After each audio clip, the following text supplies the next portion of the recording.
regardless of who you are, regardless of your ethnicity, regardless of your religion, regardless of your orientation, we all have a purpose, and we are all part of your plan. One thing we do know that is not part of your plan is the continued existence of Nigeria. Father, you know the injustice that has occurred for decades and decades since Britain came into our lives. Not just in Nigeria, but in different countries across Africa, with races of color and classes of people. This evening, morning, afternoon, or night, depending on where your children are domiciled, we pray for your justice in this ongoing British racism in Nigeria, which it has found its way into the minds and into the homes of people, that made it possible for northern Fulani Islamic governors to say that they are in support of a murderous police unit. Heavenly Father, you cannot create a country where people think this very way. We pray that these wrongs look very wrong to everyone who views these situations. Make it clear to everyone, oh Heavenly Father, that your creation is beautiful, that Krenem Brono was beautiful before Britain came, that Hausa Habe monarchies were beautiful for very many years before the Fulanis came. Make them understand that Nupe had a very thriving civilization. Make them to understand that the Kwararafa people had a very thriving culture, the Nok culture, oh Heavenly Father. Make them to understand that Yoruba land stretches all the way from Togo to Igodomigodo. Make them to understand that they are all great nations and can stand on their own 2 feet. Make them understand their inner beauty. Make them to value who they are. Make them to see a sense of worth in themselves and bring an end to the injustice that is the Federal Republic of Nigeria. Heavenly Father in heaven, you have heard our prayers before. We call upon thee now to strengthen those who are out on the streets, to fortify them with your courage and your conviction, for them to understand that these sacrifices will not be in vain, that in the end we shall all be free, and every praise and every adoration, every adulation and every honor shall belong to your holy name. Now and forevermore we pray. He said,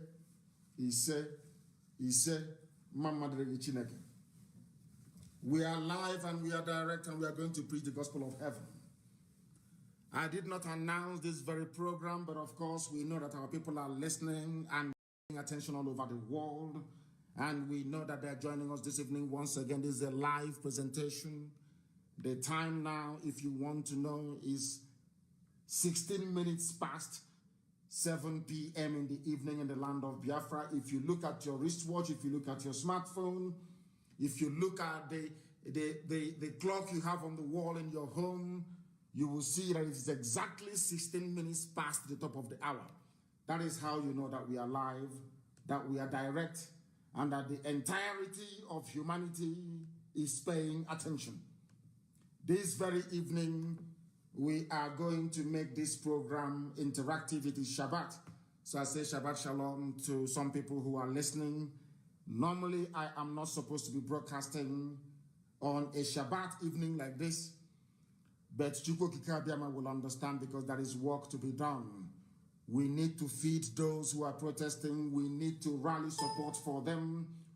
We need to make them to stay on course to continue to do this very noble work that they have chosen or elected to do. And that is what we are doing this evening. I also remember that even in the land, in the blessed land of Israel, when they were attacked on the eve before, the Israeli Defense Force rose up to go and meet the enemies of God, and they prevailed. The same thing can be said about what is happening in our land this very day. A lot of people are dying, and Chukwu Kikabiyama would want me to preach this very gospel this evening. And we are going to start without further hesitation on what has been happening in the zoo this very day.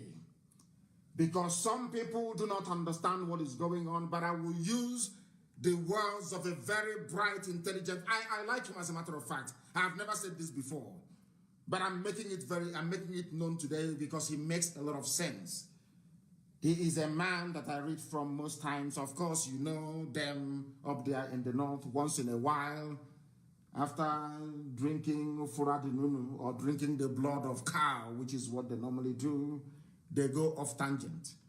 But that wouldn't stop me from acknowledging them when they say something that is slightly decent or something that we can intellectually digest. There was a question that this man asked them. Sheikh Husani is from the north, one of the few that I can actually say is genuinely educated. There was a question he asked the northern governors, those of them that came out to support the continued existence of SARS. And I want people to listen very attentively this evening, because this is a lecture. I want people to begin to reason the way that IPOB does all over the world.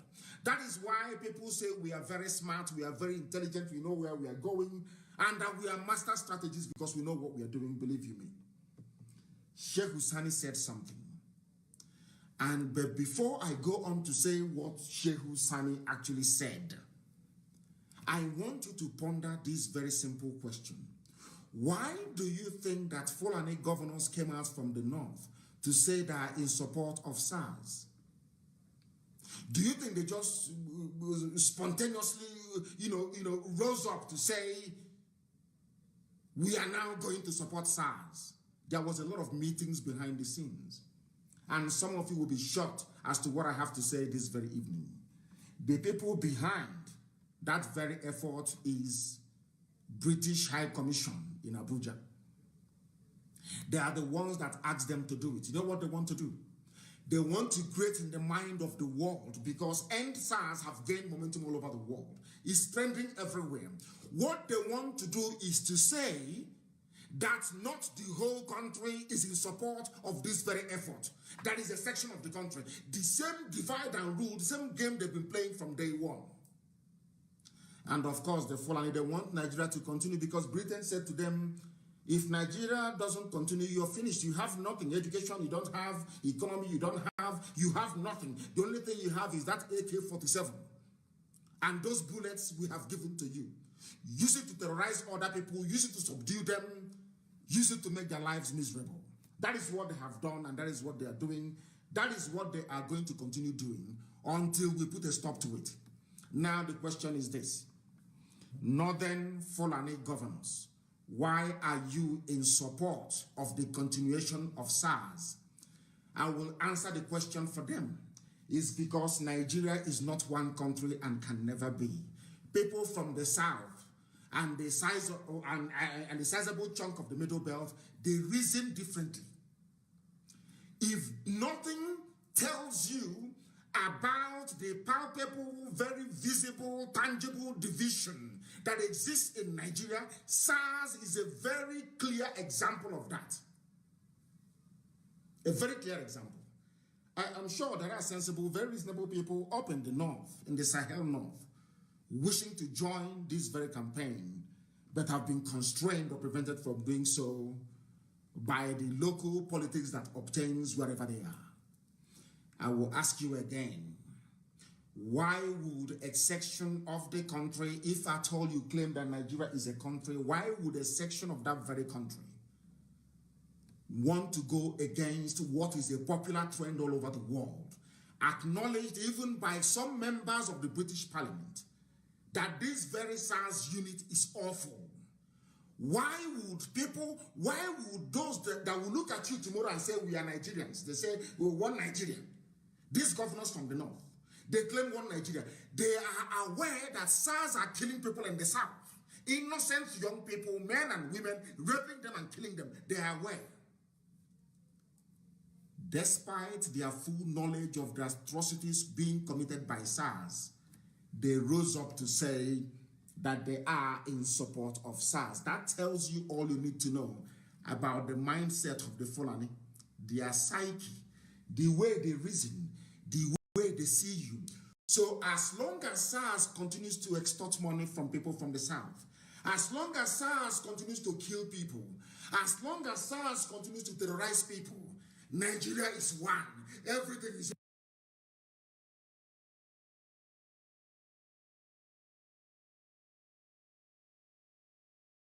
How about Babangida? Has he said anything? SARS. That tells How about Abdul Salami Abubakar? Has he said anything? How about Tanko Yakasai? Has he said anything?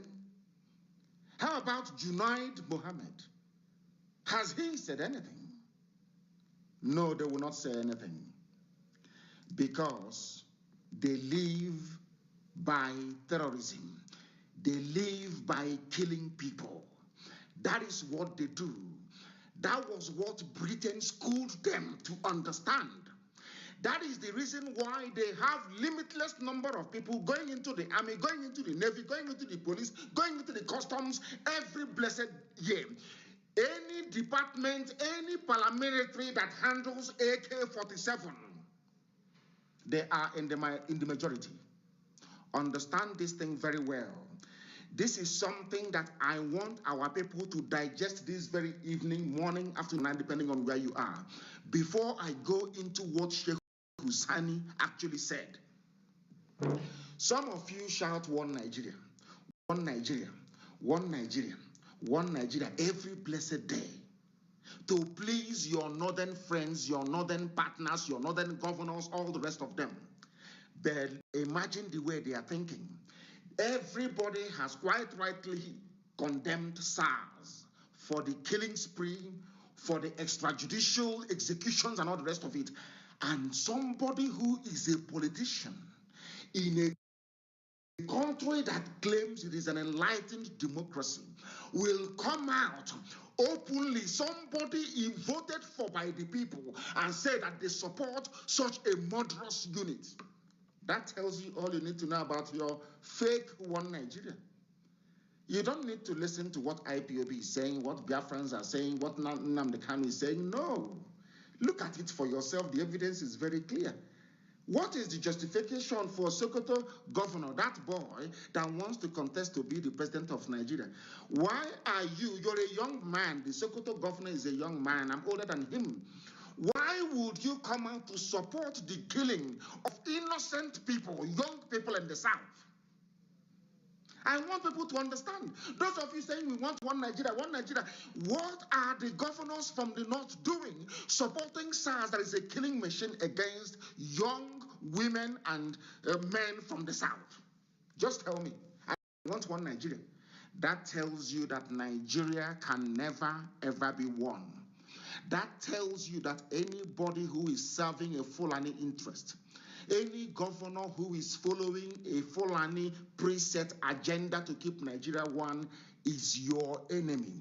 Anybody seeking to contest for elected office, be it the zoo president, trying to corral you into this mentality of one Nigeria, they are leading you down a blind alley that will lead to your death. You are in the same country, yes?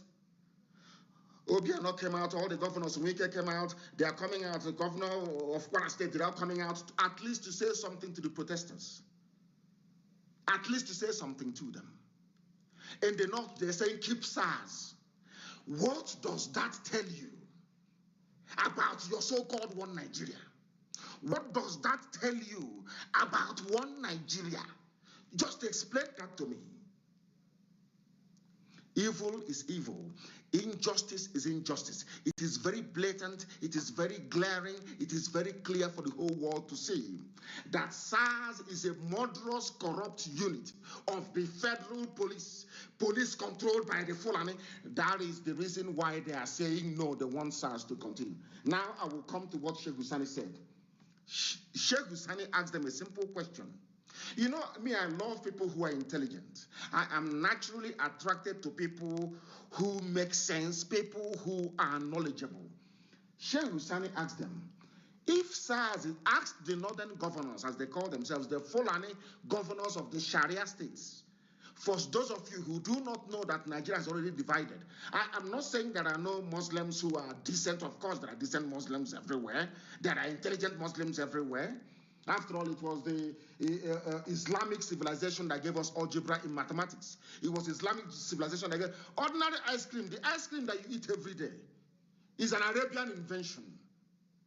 So they have contributed to the advancement of mankind. I'm not going to go. I want to talk about the mentality of the idiots that use Islam and Quran. Listen very carefully, please. If SARS is working, a simple, mundane question. If SARS is working, why has terrorism continued? Why has banditry continued? They are anti-robbery, which means kidnapping and everything. Why is there kidnapping menace in Katsina State, where they claim Buhari or the mask wearer comes from? People in Katsina are complaining every day about banditry. Which successes has this very SARS recorded in the fight against banditry? They were sent to Borno to go and fight Boko Haram. Their wives came out and said, our husbands were not trained to go and fight terrorists, but they are trained to kill innocent civilians in the south. I want people to reason. We don't ask for much. On this platform, within IPOB and the wider consciousness that we are propagating, all we ask you to do is forget about your prejudices. Try to reason for once. Can you tell me the justification for campaigning for SARS to continue when you governors in the north are complaining of terrorism, of banditry, of kidnapping, of illegal mining? What then can you point at and say that this is a significant achievement of SARS in the fight against insecurity? There is none. But do you know the reason why they want to keep SARS?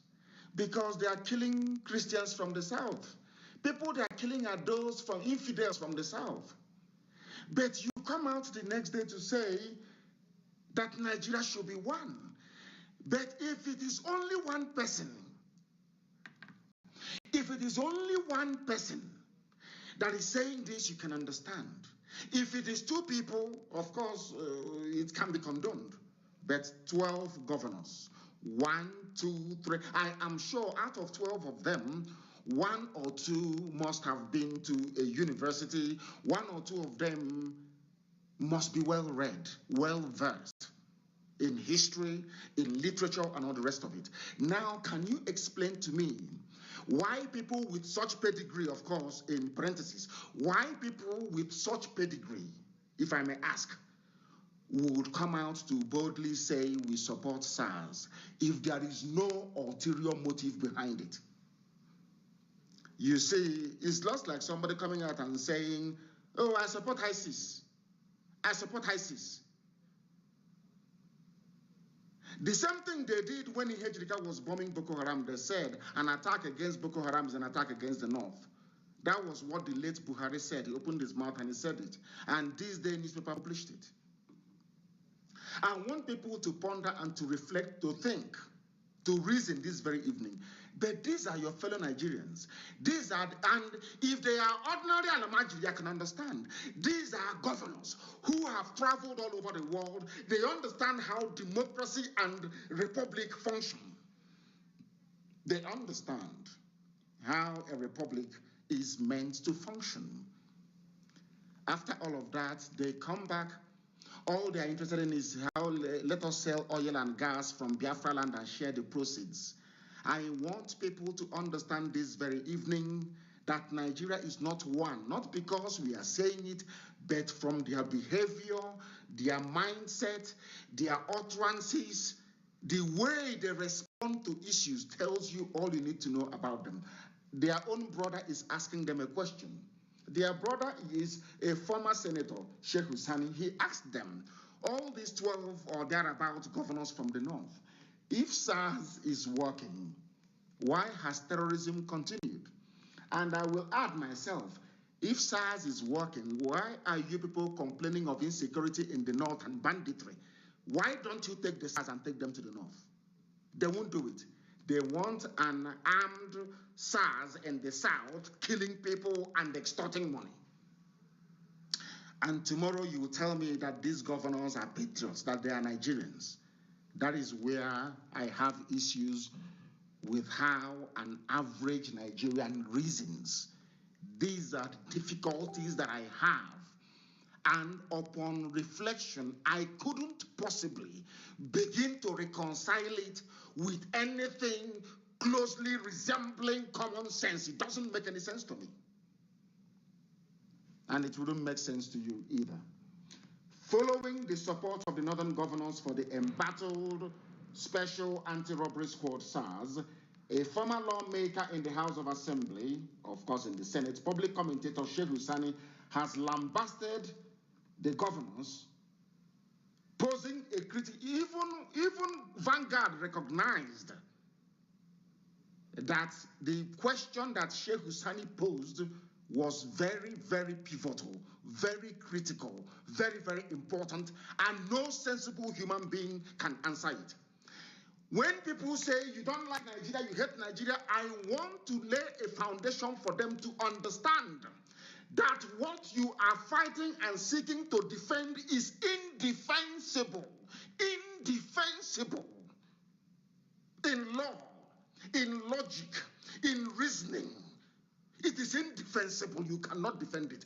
Tell me why 12 governors, not one, not two, not three, 12 of them, Fulani, they came together and issued a statement saying we support SARS.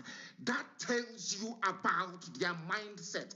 That tells you the same mindset they are bringing to your so-called one Nigeria. Now tell me how that country can develop if there is no universality of acknowledgement of wrongdoing. How can people from the south see something wrong? People from, I wouldn't say people from the north, governors from the north, they see nothing wrong. How can you form a consensus that is necessary for the economic, political, and social advancement of a nation? Please explain that to me. Do you see that Nigeria is naturally divided, by nature divided? I can live with people from the Middle Belt. I can live with Oduduwa. I'm being honest with you. In a country, heaven knows, I can, because you can reason together. You can understand each other. You can understand what pain means. You can understand what suffering means. You can even come together to agree a way to mitigate all those difficulties. But in the north, they do not see it the same way. It is not hatred. Nobody hates anybody. I just want people to understand that the way things stand, the way the northern governors are reasoning is not how the southern governors are reasoning. They approach the issue of SARS from a very narrow parochial viewpoint, only trying to defend Fulani interest. They are now seeing it that if you disband the SARS, you are disbanding an armed formation of Fulani with which to intimidate and to terrorize people with. It's as simple as that. Now, do you understand why we say things we say and the way we do it? I will continue with Sheikh Husani. He's an intelligent man, I must give him. You know me, I give credit where credit is due. He's a very, go through his write-ups and his tweets and you'll see he's a very brilliant man. The northern governors, he wrote, if SARS is working in the north, Why has kidnappings and killings by bandits and terrorists continued unabated? A simple question. They cannot answer it. But let me even help Sheikh Husani. What is the justification for keeping SARS if the banditry, kidnapping, and criminality is so rampant in the north?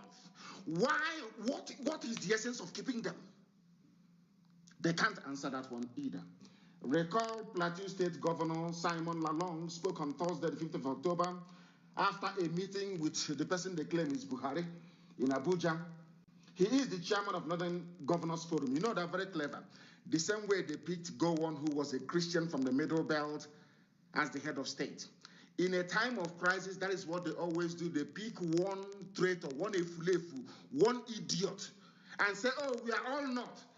This same Governor Lalong, some of you will be shocked this evening to know, this same Governor Lalong, in the same state where he comes from, for those of you who do not know, for those of you who do not understand, Fulani renamed the local government after themselves.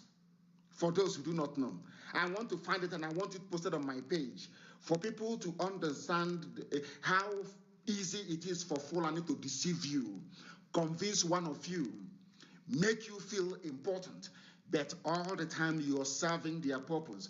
I am saying this because I want to warn Ifeanyi Okowa. You know, Igbo governors, they are very good at falling prey to the antics of these people.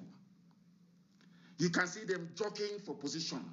Ifeanyi Okowa, Dave Umahi, you can see them, all of them jockeying. Who can be the best Fulani slave?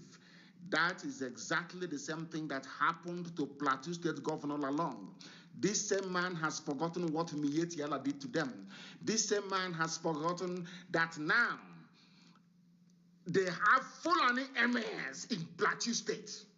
But all he can see, they have promised him, Northern Governors Forum, the next president, the next this, his brain will be swelling up. His people will be dying. I need you to understand, because Sheikh Husani mentioned the name of Plateau State Governor. He was the one mouthing the rubbish. Now listen very carefully. I'm quoting from what Simon Mwa Dikom wrote. I believe that is what he spelled, M-W-A-D-K-W-O-N.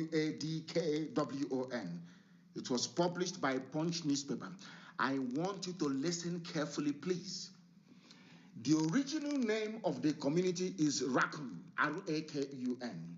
But the Fulani who are occupying the community after chasing the natives away claimed to have renamed it Mahanga.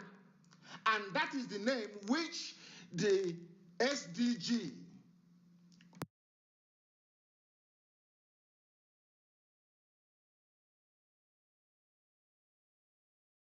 now want people. I don't know how to explain this for people to. I don't know if I'm getting it right. I do not know. I want people to understand this the way that the Fulani function, how they reason.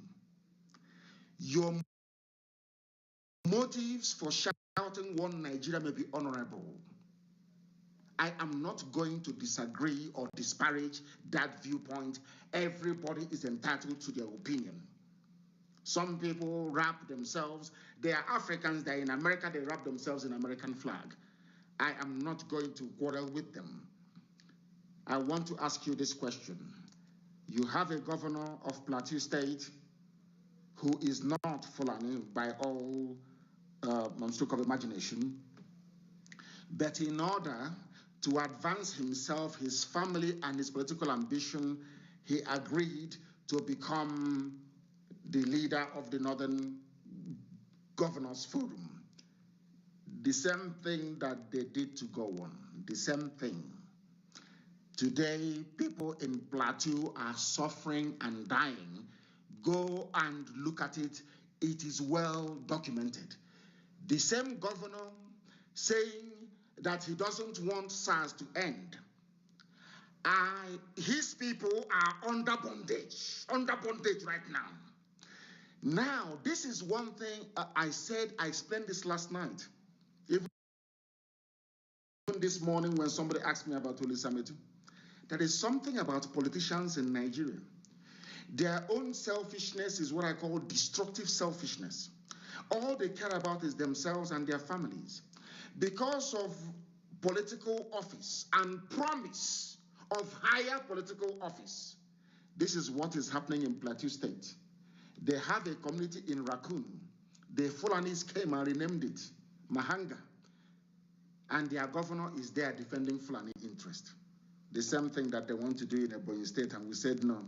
The same nonsense that Ifeanyi Okowa is trying to do in Delta State, and we are saying no to him as well. Do you see how they reason? Do you see how the grand stratagem of the Fulani, how they operate? They take a weak idiot amongst you. They raise that idiot up, give him high political position, and promise him many more, and say, now, go and carry out our agenda. And that is what the governor of what's it called? What the governor of Plateau State is doing.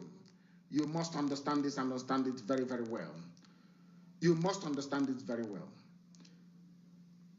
Our people must reason.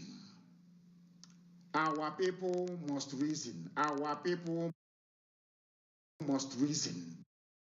They must reason. They must be able to reason. That is why we are here. The governor is from Plateau State. I will go back to what what's his name, Sheikh Husani was saying. Some people said, I'm quoting Sheikh Husani, some people said that they don't want SARS. Some said they want SARS, better reformed SARS. Let us not just say we are throwing away the baby with the bathwater. If there are good ones, you don't chase them away. Lalong said, what can be good about Nazi party? What can be good about a police unit that have over the years extrajudicially executed countless numbers of people? That is Nigeria for you. And that is why I said that these youths on the streets, they need commendation, because for you to rise above that Nigerian mentality, that mediocrity, that stupidity that comes naturally to a Nigerian, for you to rise above it, to come out on the streets to protest, it means you have seen the light. That is why I commend them.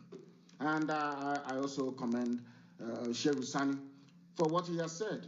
But the British involvement doesn't stop there. It doesn't. It doesn't. Because there was a report, these days they suppress my posts to Facebook, I don't know, that is entirely up to them. You can go there and see the letter for yourself. A UK agency questioned over financial support to SARS. I don't know what Britain wants to do with us. I don't know if they want to kill everybody with the help of the Fulani. Then now Fulani will be their caretaker, and they'll be collecting rent. I wonder, is it the same Britain that I see people every day, civilized people, honorable people, decent people, brave people?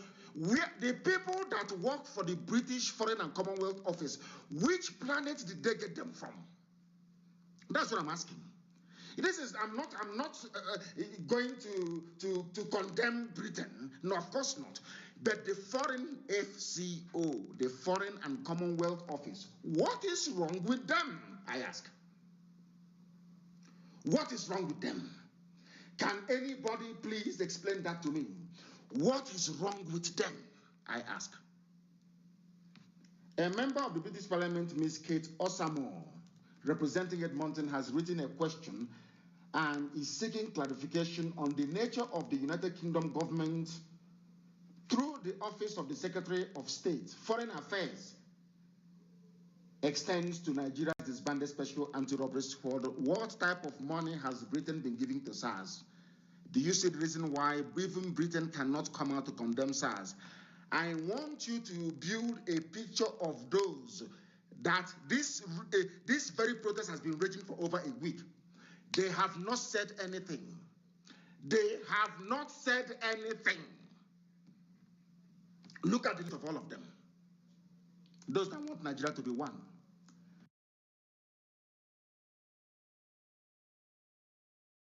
State for Foreign and Commonwealth and Development Affairs, Mr. Dominic Raab, to the nationwide protest in Nigeria in the past 7 days against the excesses of SARS. She warned that further assistance be withheld to SARS. This is what she's saying. So Britain has been funding SARS. And people are saying, oh, why hasn't Britain mentioned anything? Why haven't they said anything about Biafra? Can you see it? They are the ones funding your death and destruction. Britain is the one funding your death and destruction. So when SARS kills somebody, and you go to Human Rights Commission and nothing happens, and you go everywhere, you go to the court, of course they'll throw it away, everything, you still, let me petition Britain. You write to the UK as the colonial master, as because they brought this problem to us. They are the ones that created Nigeria. God did not create Nigeria. Britain did. And that very letter or petition they'll just shred it. And that's the end of it. And you'll be wondering, why is Britain not responding? Does it mean that these people, they don't feel any pain? There is no, to them, you're a nigger. You are a nigger. You are nothing. You're a monkey. And your so-called country is a company of theirs. You are a commodity. You are nothing to them. And you are expendable. You are expendable. We want people to understand this very, very clearly, to understand where we are coming from. We don't hate anybody. Nobody was born with hatred in them, no. But when you sit back and observe Nigeria, if you observe Nigeria objectively, without sentiment, without any ethnic or tribal coloration, you will begin to see very, very clearly. You will understand the enormity of the mess you're in. That is why every support must be given to those who are out on the streets. So you don't know that Britain was supporting SARS before? Now you know. Thanks to Kate Osamo MP, the Member of Parliament for Edmonton, a London constituency. That is how they roll. Now we are exposing them one after the other. Are you telling me that Britain did not know that the SARS they are funding, that they have POS machine? A police unit. They own their own POS machine. If you don't have cash on you, may God help you. They bring out their POS machine, you type in your PIN number, and they will go to the bank. When they go to the bank manager will not ask them, why would even bank issue POS, point of sale machine, to police? Somebody should please tell me. There is no history or establishment of the payment of roadside fines, either by road safety or anybody, because if you're involved in any traffic violation or contravention, and you have a court nearby, that court should be able to take payment from you, or the Federal Road Safety Commission or whoever in that particular department will deal with you. Why would a special anti-robbery squad or anti-robbery squad have POS machine with which to take money from unsuspecting victims? And sometimes they kill you after you must have given them your PIN number. They will swipe it and they start typing in and depleting your bank account, depleting your bank balance. And this is the type of unit that Britain, of all people, a permanent member of the Security Council at the UN, this is what a country like Britain is doing. Supporting a unit, a police unit that has POS machine to take credit card information, to steal from people. Britain was funding them. Do you now understand why people are out on the streets? All those thugs they claim who are the thugs attacked protesters in Benin and in Lagos, they are not thugs. These are, we have done our research. These are SARS officers. They took off their uniforms, they came with machete to kill, because it's only them that can be so brazen enough to kill in public without remorse. It's them in Benin. And we shall go into that later on. And such nonsense will not happen again. I was happy when I heard it. Who did this to Nigerian people? Those of you that call yourselves, because I'm not, I'm a Biafran. Dogs we are seeing attacking protesters. Police we are watching them, encouraging them, police encouraging them to go and attack protesters. I don't know if people are actually, I don't know if they actually sometimes factor in the consequences of what they're actually witnessing or what they are seeing. Police was there, they saw thugs with machete coming to attack unarmed protesters, sitting somewhere, standing somewhere, making their views heard. And the police kept quiet because police is in on it. Is that the type of Nigeria you want? Those talking about one Nigeria, I want to ask you a simple question. You are there. It is a constitutionally guaranteed right to come out to protest. Everybody can see those protesting. You can see them there. And you can see police nearby. It is their job to protect those who are protesting. Instead, they are the ones, they take off their uniforms now, and they are now like thugs with machete and clubs and stick to come and attack innocent people, and those of their colleagues with their uniform just stood there watching. Is that the type of country you want to leave for your children? It's a simple question. Is that the type of country you want to leave for your children? A very simple question. A very simple question.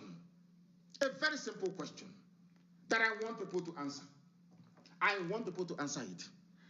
A country where the police, it is their job to keep law and order. They came out to shoot at protesters, but they saw that the protesters are very, very peaceful.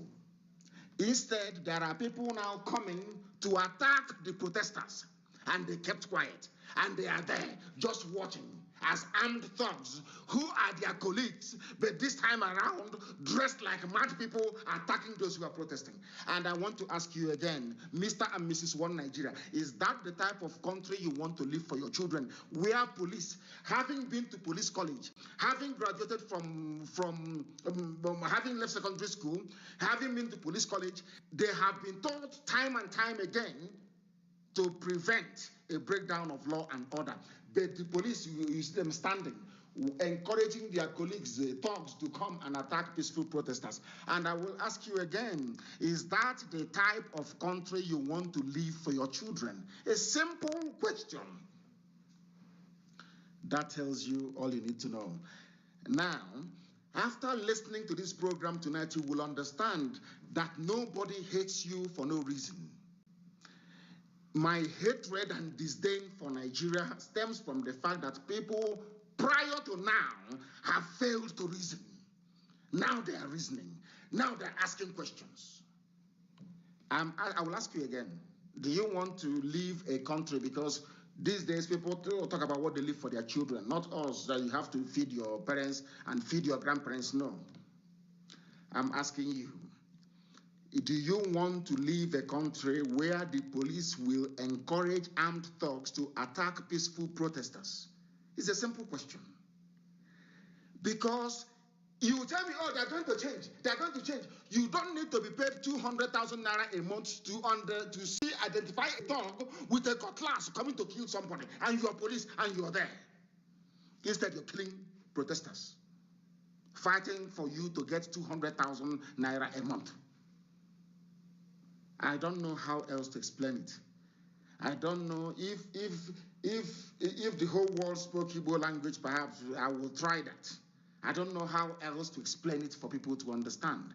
I will ask you again, is this the police you're going to reform? The police that will stand idly by and watch thugs attack innocent protesters?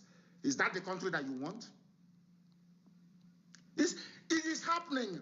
It is not about Biafra and Nigeria. It is Nigeria against Nigeria. So we are asking you a simple question. Do you want a Nigeria where the police will sit idly by, controlled by a Fulani police commissioner? You see people armed with dogs, cutlass, machete, everything coming to attack peaceful protesters. And they are there just watching as people are being hacked to death. And I ask you, is that the type of country that you want? Just answer a simple question. And these are the people that you're fighting for. You want them to reform. Are they reformable? Can you reform these people? Are they the ones who are going to reform? This one's behaving like this? Hey, Mbanao. Mbanao. No, I want to play a clip for you. This is somebody who witnessed or who knows about Janjaweedism more than anybody else. I need you to listen to him. I saw this clip. I was jumping up and down. He's a medical doctor. I was very, very happy. I want him to tell you about the history of Nigeria and uprising of youths. It's not going to come from me. It's going to come from him. You please listen to him.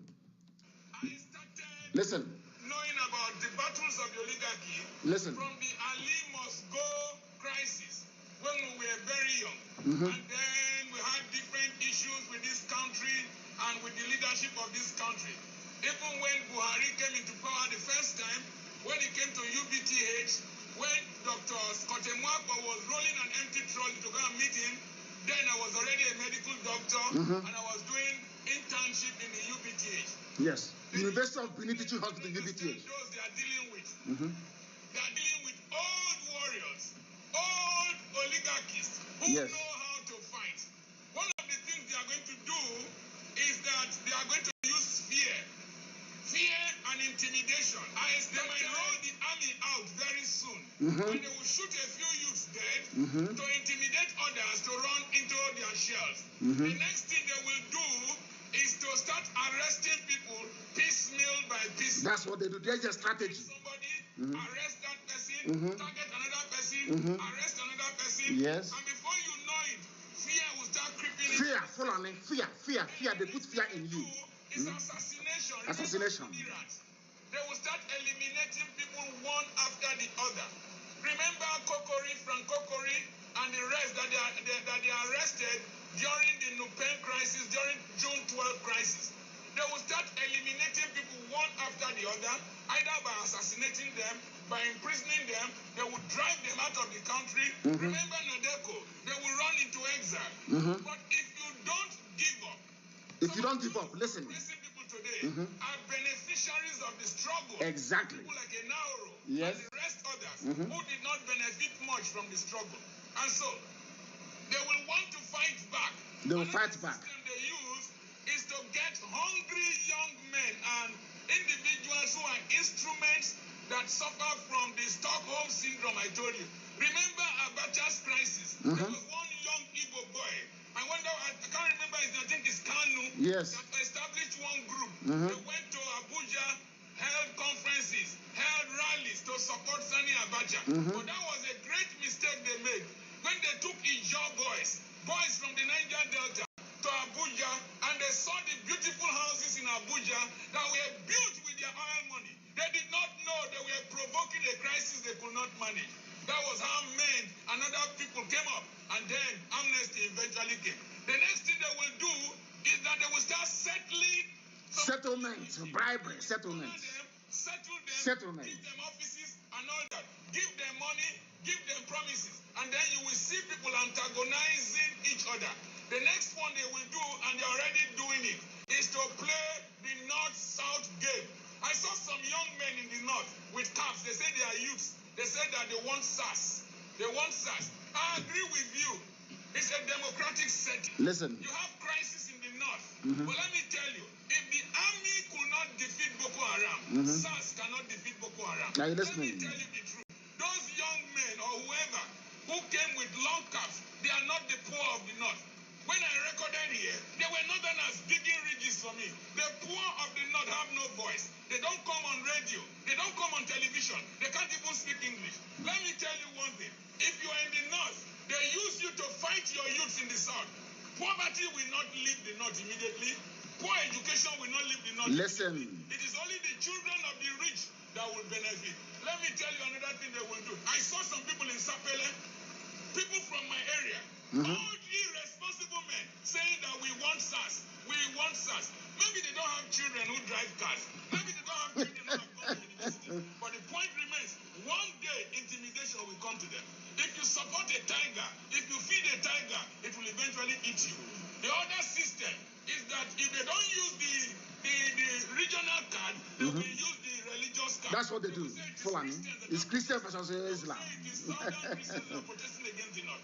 That is the divide and rule technique. It will not work in this era because in my time there was no social media.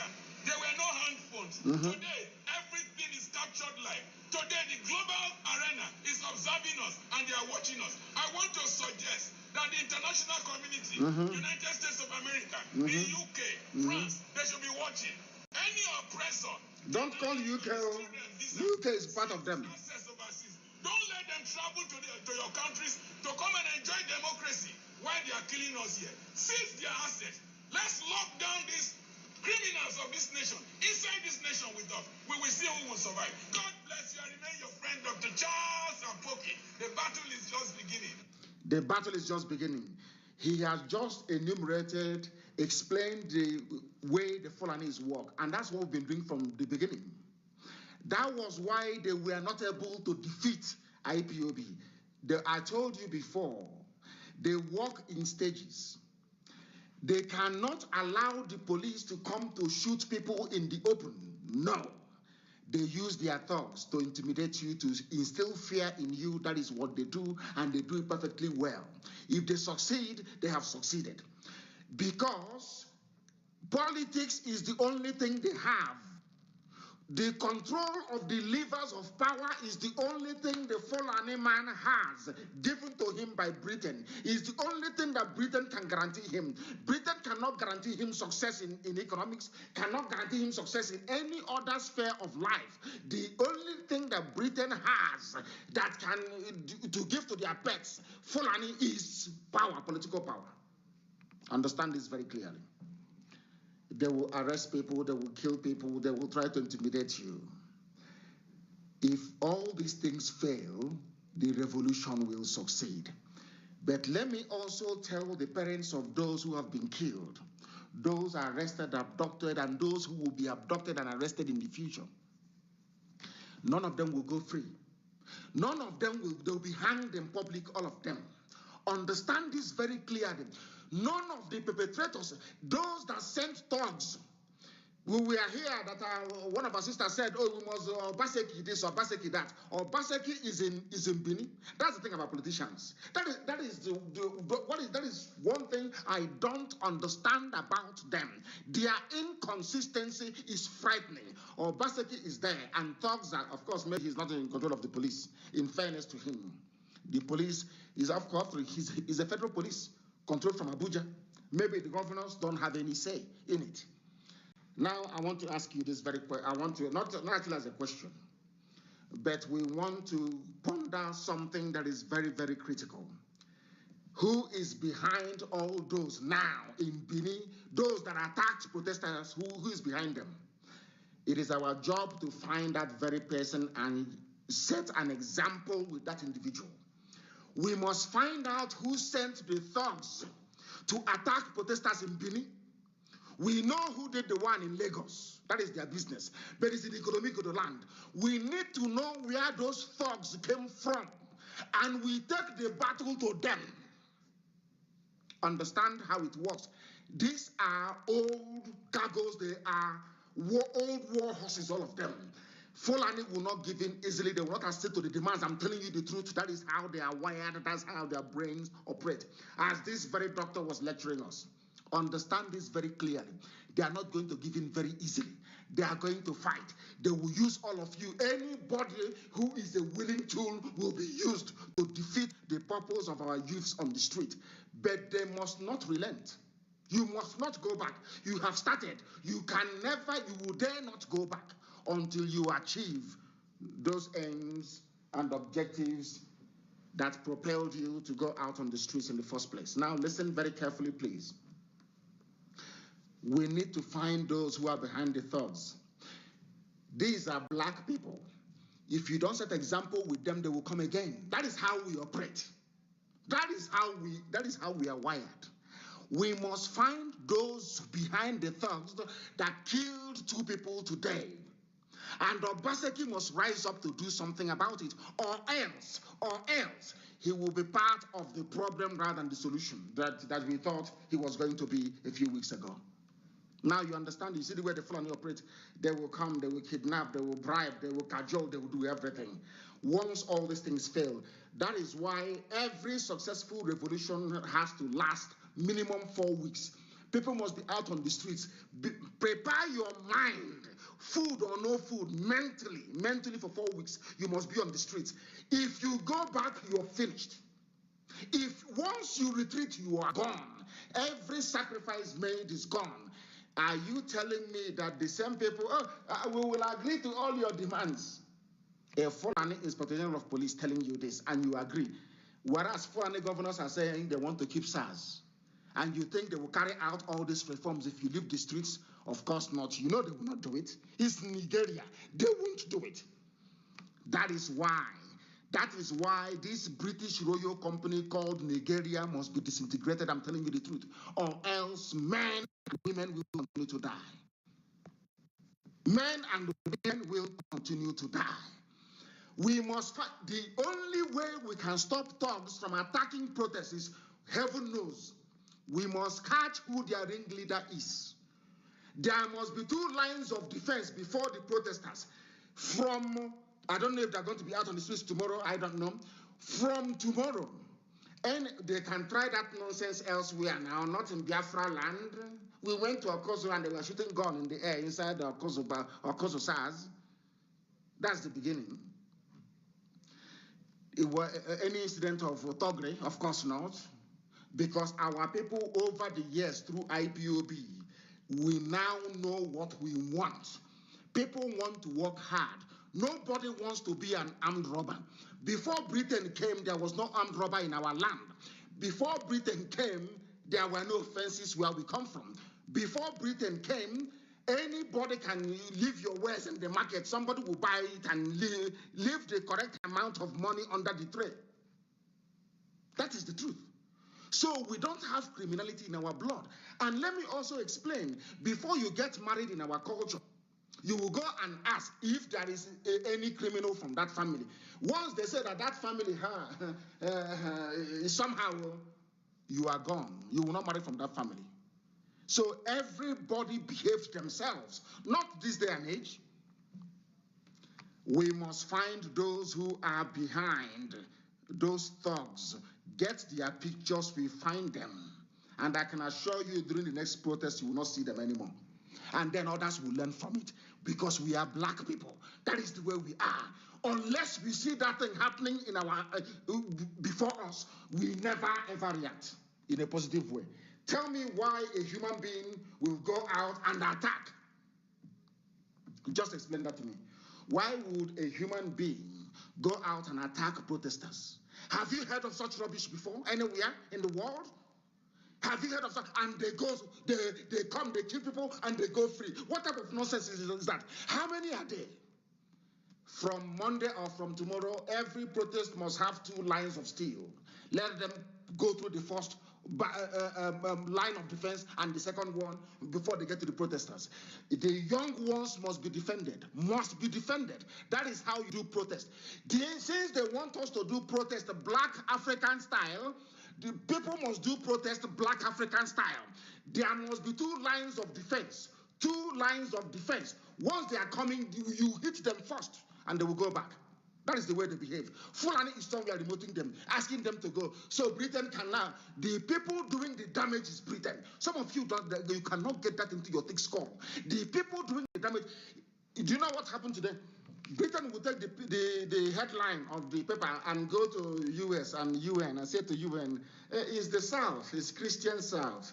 The End SARS campaign is mainly a Christian Southern campaign against the North. Because Jonathan lost election, I am telling you the gospel truth before God and man. That is what Britain will say to them. Can't you see that the governors from the North are against the end of SARS? Can't you see it? Can't you see that they're against it? They are there playing this devilish chess game, moving one piece against the other, sacrificing the pawns, moving and advancing as long as oil and gas is flowing. That is all that matters to them. But some of you don't know this, do you? The Nigeria you're fighting for, every day you come out to say, I'm fighting for one Nigeria, believe you me, you are advancing British business interest. You are setting up yourself for destruction. Nigeria can never be reformed. And I will tell you this today. If Nigeria had any hope, you will see one Fulani governor come out and say that what SARS is doing is not good. Although we Northerners are not being killed, we Fulani are not being killed. It is our sons who are doing the killings in the South. But it is not good. Not one single person came out to condemn what is happening. And you are telling me that Nigeria can be salvaged. How is that possible? How is that possible? How is that possible? How is that possible?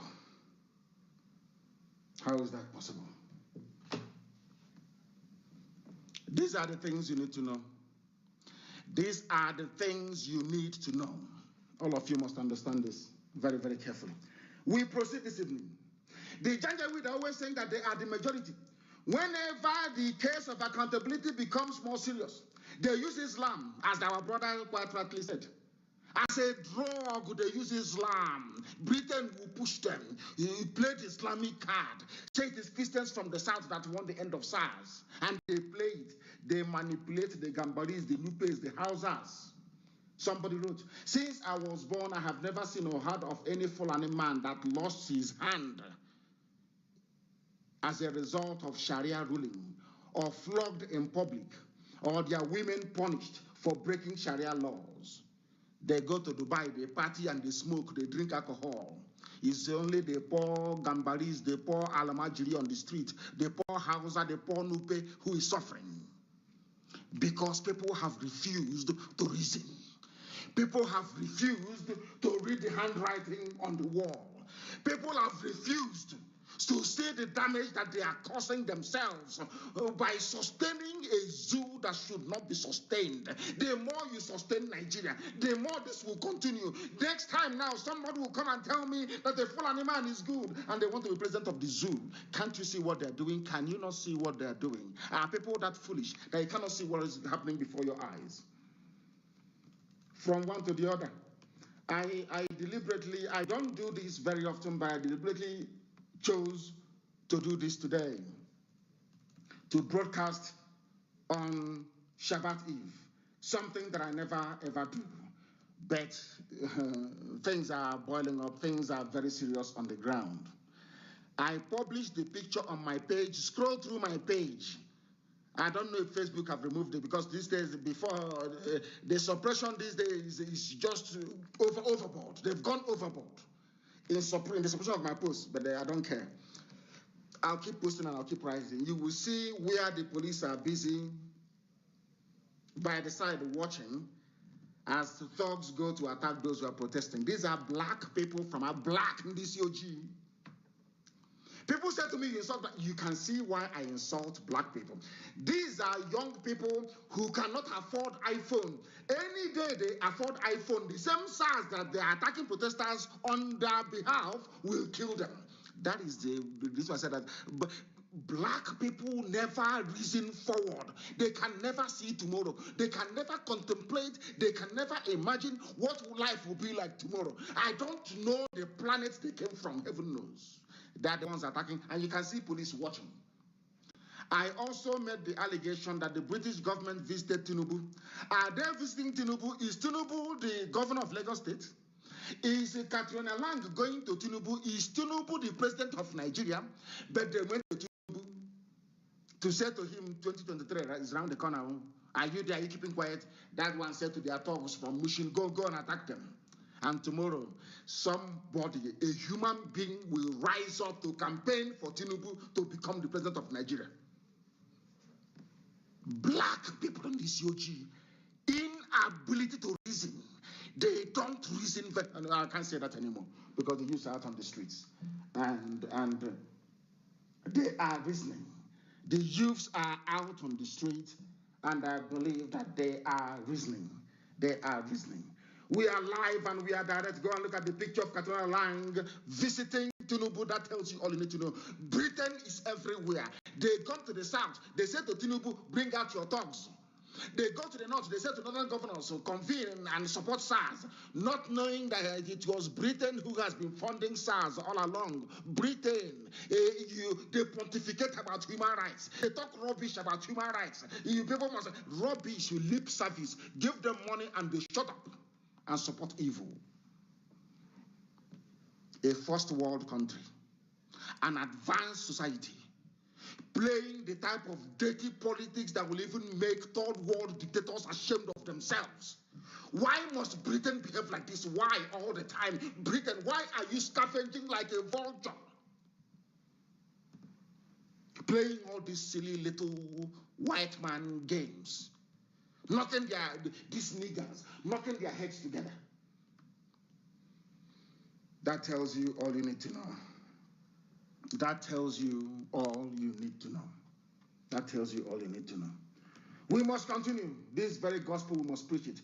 Some people may not like it, but it's not our business. It is not our business. We must preach it. SARS with POS. Maybe Britain gave them the money to acquire POS machine, making your life a misery. And they'll be there writing report, human rights report, Commonwealth report. We are working with Nigeria to improve human rights abuses, and we have added the same garbage every year. Every year, some of you read it, you gobble it up. You don't know that your problem is not even Fulani. Britain are the ones engineering it, because that's how they get free oil and gas. You don't know that? That's how they get their free oil and gas. The more you talk about one Nigeria, the more you talk about your pain and your misery. Last thing, if you will bequeath your children with misery and idiocy from the zoo. That is why we must continue. Okowa, the same idiot like Lalong in Plateau State, Okowa of Delta State, that idiot, a fool, a complete fool. Your allegation on headsmen killing is speculative. Can you believe that? The same Delta State that people are crying every day. This idiot again wants to be vice president. That is what gets into their brain. They have told him, oh, you are the shining light in the east. You are the bright person there. Come and do something. He's coming out and defending Fulani. If you go to Asaba, the Fulani is everywhere. They have taken over the state. Go to Asaba and you see it. Just go past Head Bridge, you will see it there. He wants to be a good Nigerian. But the same good Nigerian he's playing, his counterparts in the north are more interested in SARS killing people from the south. And he is playing a good Nigerian. He's playing a good Nigerian. They always find one fool, one idiot. Anytime from go on, they always look for one fool, one idiot who cannot reason. The same middle belts that go on comes from. You know where Gideon Oka comes from? Why is it that Gideon Oka saw something that go on could not say? Today, everything is, let's go to the book of Ecclesiastes, let's go to the book of John, chapter 10, verse 15. Rubbish every blessed day, saying he's doing prayers. Because he has failed. A failed generation. The generation that failed the country. They claim to love. No electricity, nothing. All criminals. Let them, these people that claim, this our Nigeria. The Nigeria they gave to you of no electricity. Where SARS will come and murder you. Where they will destroy your livelihood and nobody will care. Where they rig elections before your face, they buy you bread, they buy you polythene bag in your eye, they rig it. You cannot do nothing. What type of country is that, I ask you? That is why they must remain on the streets. They must remain. If you want to change, you must remain on the streets. And very, very briefly, we are now going to open our lines to take your calls this very evening. to take your calls this very evening. Please. Well, our lines will be open shortly. Our Skype is there. Is IPOB2020 @outlook.com. Our Skype is there, please. If you want to call us on Skype, you are more than welcome to do so. IPOB2020 @outlook.com. Those who couldn't get through in the morning, they can get through now. If you cannot get through in the morning, you can get through now, please. Very, very important. Very, very important. Emeka from Festac, what are you saying? Flavor, Fino, KC led a group of ends. Of course, they did very well in Okozo, and I commend all of them. I commend each and every one of them. I have a caller on the line. I have seen your picture now. If you have called before, do not call again, I beg of you. Allow other people to call, please. If you have called before, don't call again. The caller on the line, can you hear me? Yes, please. How are you, sir? Very well, thank you. Please, your name and where you're calling us from, if you may. By God's grace, my name is Pastor Joe Oko. I am calling you from South Africa. Yes. I live from Ogoja. You're from where? Cross River State. From Ogoja, Cross River State. Thank you very much. Go ahead. I am from Ogoja. Yes. I am so happy that I am opportune to be on today after trying for several months. I just want to let you to understand, sir, that people from Ogoja, I came up to hear my parents telling us about the Biafra war. The mistake was done then, but I think our generation will not wait to see that we do not get what Ojukwu saw of us getting to 60 years ago. Yes. And I believe too that you did not come by chance. Whoever thinks that you came by chance, they do not understand what God did with the children of Israel. Yes. Proceeding with them out of the land of Egypt to get to the promised land.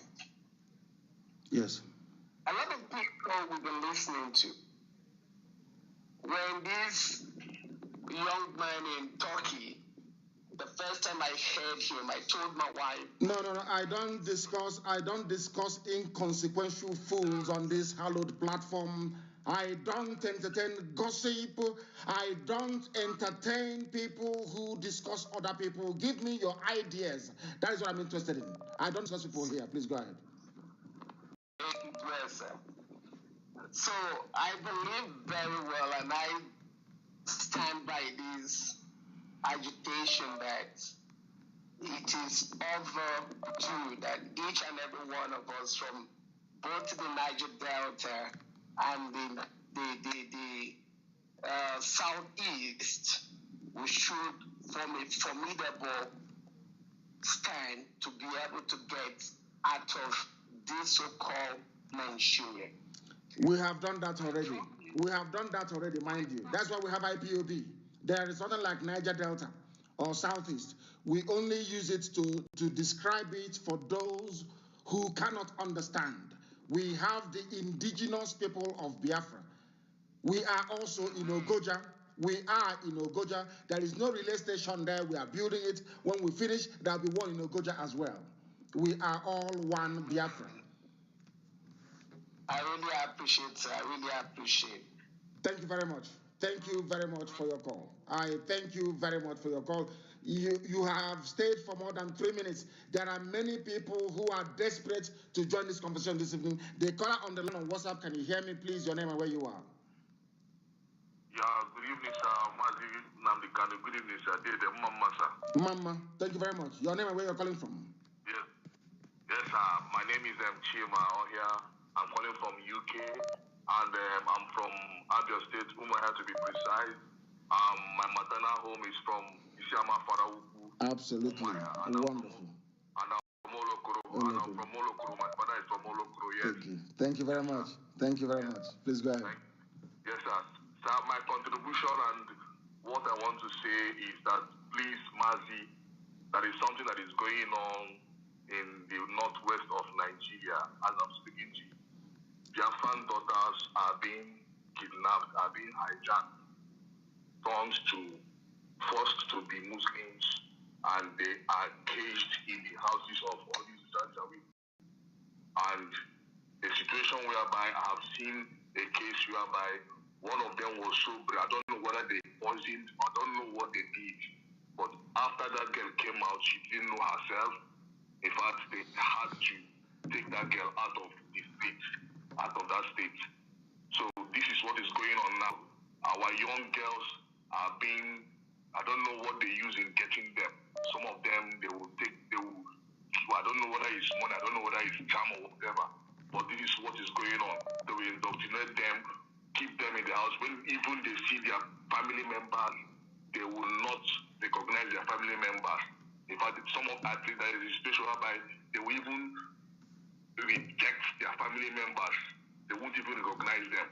So these are issues, these are things that is happening in the northwest of Nigeria as I'm speaking to you, sir. I'm calling all the way from UK, but this is a first-hand information that is happening here as I'm speaking to you. Thank you very much.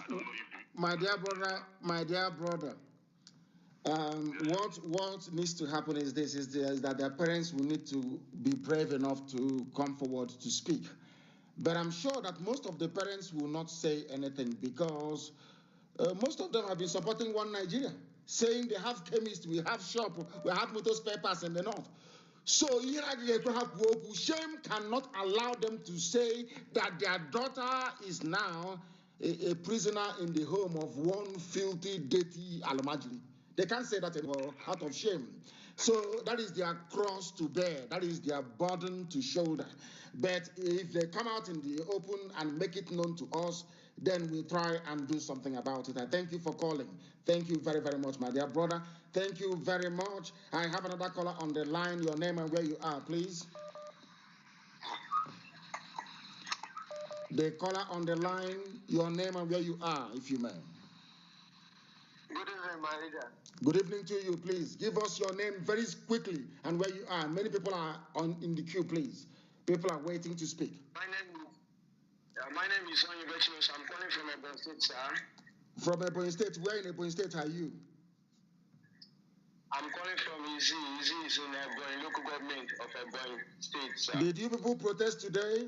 Did you go out today to protest? Are you one of those that protested today? Yes or no? Simple question. Yes or no? Did you protest today?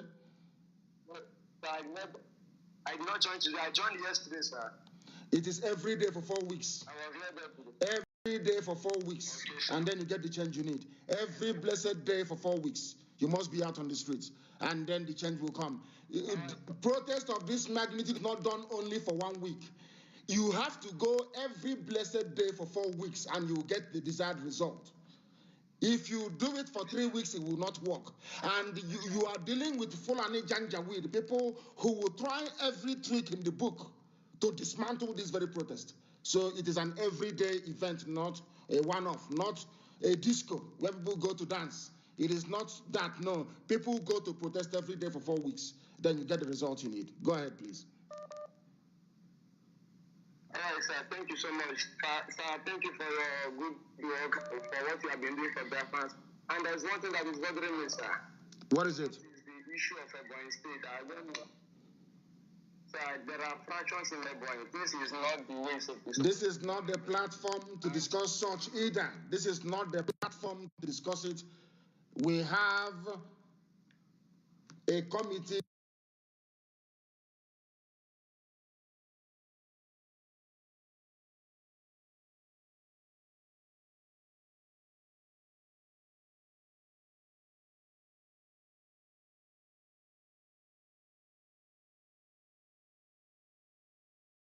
We have that. Go ahead, please. Channel your grievances towards them, please. Very, very important. Very, very important. I have another caller on the line. There is only one line to call, please. People keep calling the other line that is meant for people to leave their messages. You don't call that line because I will not take your call. The caller on the line, can you hear me? No, it's very noisy. They cannot take it. Can take it. Let me go to Skype and see who is there. The caller on Skype, can you hear me? Hello. Yes, turn your system down, please. Your name and where you are. Okay, this is Hyacinth Onyekachi. I'm calling from Johannesburg. Johannesburg in South Africa. Please go ahead. Sir Hyacinth, go ahead. We're listening. Go ahead. Okay, sir. Mazi, God will bless you, sir. He said, and bless you too. First, what? Amen. He said, what I have to say about this is we have to take this protest to a new height. I saw what the people in London did. Yes. They took up the protest there. So I urge everyone around the world, if you know you're a Nigerian, you're a Biafran and Oduduwa, we need to synchronize with what is going back in Nigeria, the zoo. And we should shut down every embassy of the zoo, wherever we find it. We'll try to defend the embassy. But we have our rights. We have our rights. It is not a question. We are not encroaching into the laws of the land.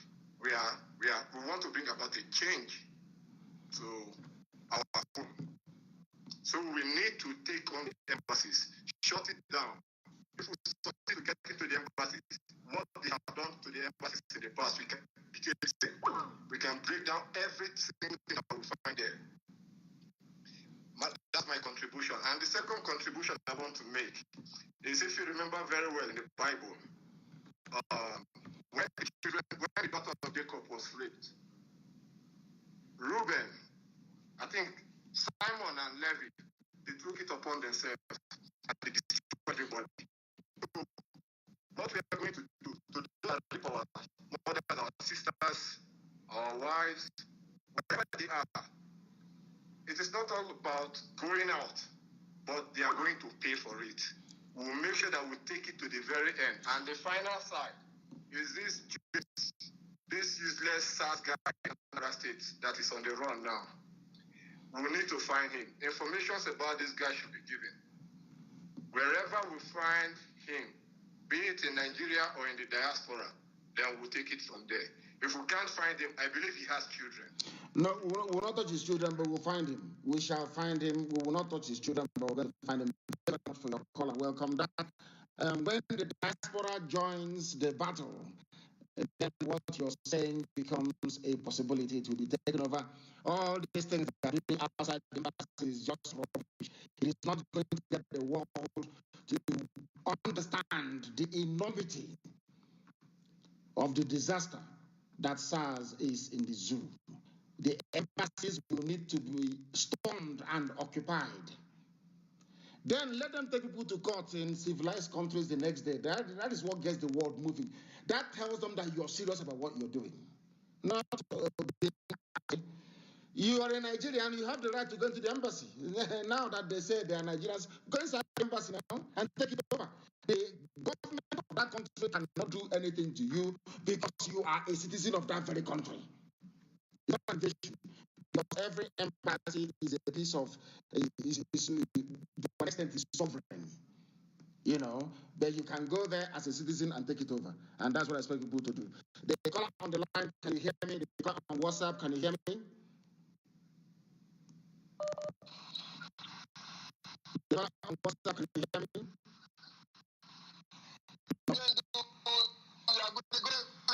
Good evening to you. What is your name and where are you calling from?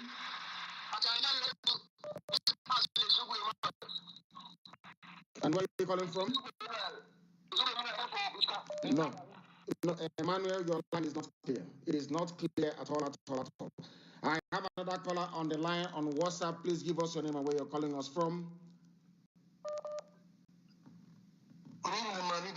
Good evening to you. Please, your name and where you're calling from. They say my voice is cracking on Facebook.